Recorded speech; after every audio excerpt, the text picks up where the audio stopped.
আসসালামু আলাইকুম। আবার একটা ভিডিও নিয়ে হাজির হয়ে গেলাম। এই যে দেখেন, আজকে একটা ইলিশ মাছ কিনে নিয়ে আসছি। মাছটা আজকে আমরা রান্না করব। এই যে এখন আমি এটা কুটে পরিষ্কার করে সুন্দর করে একটু হালকা ভাজি করে রাখবো, যেহেতু দুপুর টাইম। আর বাচ্চাদেরটা রান্না করে দিব, যেহেতু বাচ্চারা রান্না খায় না, ওরা ভাজি খাবে। এই জন্য ওদেরটা ভাজি করে দেবো, আর আমারটা হালকা একটু ভাজি করে রাখবো, যাতে সন্ধ্যার পরে আর কি রান্না করা যায়। এটা সেহারির জন্য। ইফতারিতে আর কি ভাত খাওয়া হয় না তো ওরকম, এই জন্য সেহারির জন্য রান্না করা হবে এটা। যাই হোক, এখানে আমি মাছটা হালকা করে ভেজে নিব।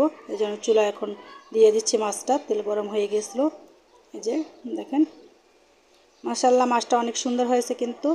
এই যে দেখেন, মাছটা কিন্তু হালকা করে ভেজে নিচ্ছি, বেশি ভালোভাবে ভেজে নিই। এই যে দেখেন, অনেক সুন্দর হয়ে গেছে আমার মাছটা ভাজা। এদিকে আবার কিছু শুকনা বাজার নিয়ে আসছিল, যেমন নুডলস বাচ্চাদের জন্য, আবার সেমাই, কারণ একদিন এক এক নাস্তা করতে হয় বাচ্চাদের জন্য, আর জিরা। এগুলো আর কি বাজারগুলো আমি গুছিয়ে নিচ্ছি সবগুলো। এই যে সুন্দর করে গুছিয়ে নিলাম। আর এই আনারস, আনারস কার কার পছন্দ, আমার তো খুবই পছন্দ।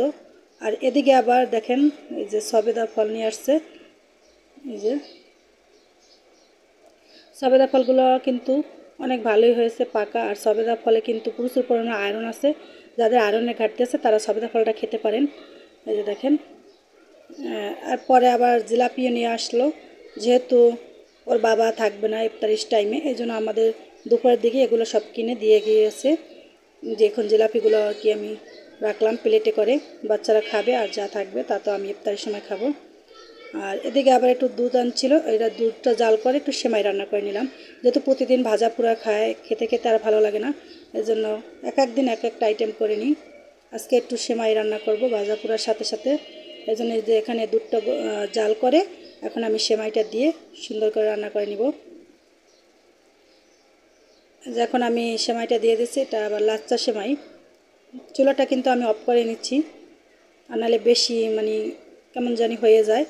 আর চুলাটা অফ করে নিলে, দুধটা একটু হালকা ঠান্ডা করে নিলে সেমাইটা ভালো থাকে আর খেতেও ভালো লাগে। যাই হোক, এখানে সেমাইটা দিয়ে আমি এখন রান্না করে নিলাম। রান্না করাটা প্রায় হয়ে গেছে। এখন আমি কিশমিশ আর বাদাম দিয়ে দিলাম, যাকে এক সাইডে রেখে দিলাম। তারপর আমি এই যে ভাজাভাজির জন্য চলে আসলাম। আমার বড় ছেলে বললো, প্রতিদিন তো লম্বা লম্বা করো বেগুন, আজকে একটু গোল গোল করে ভাজি করে দাও। এই জন্য একটু গোল গোল করে বেগুনিটা ভেজে নিচ্ছি। এখানে 4টাই ভাজবো, বেশি ভাজবো না। আর এদিকে আবার 2টো করে পেঁয়াজু 4টা ভেজে নেব, যেহেতু মানে সেমাই আছে, তারপর আরও অনেক কিছু আছে, এই জন্য আর কি এগুলো আর কি। এখানে যে আমার ভাজা হয়ে গেছে, আরও 2টা দিয়ে দিলাম। এখন আমি এই দুটো এখন ভেজে নেব। ওই তো বললাম আর কি যে 4টা বানাবো, যেহেতু রমজানে বেশি খেতে চায় না কেউ, থেকে যায়, এই জন্য আজকে একটু কম কমই বানালাম। এই যে এখানে 2টো প্রায় ভাজা হয়ে গিয়েছে। এই যে দেখেন, এখন আমি তুলে নিচ্ছি, আর সেই সাথে বিদায় নিচ্ছি। আল্লাহ হাফেজ, সবাই ভালো থাকবেন।